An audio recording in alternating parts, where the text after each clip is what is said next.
хочешь идти туда. Ну, пока Антон придет. Уже едет, да?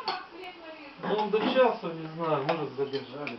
Может... На стойке! Да, сейчас пробки такие, что пока доедешь.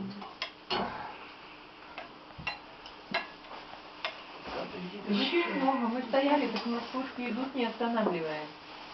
Стоячих нет, Какой же на сидящие, машине? но полные. Так, сейчас буду вот так вот. На машине? Берите какой. Белый, черный. Белый. А ты белый? Белый.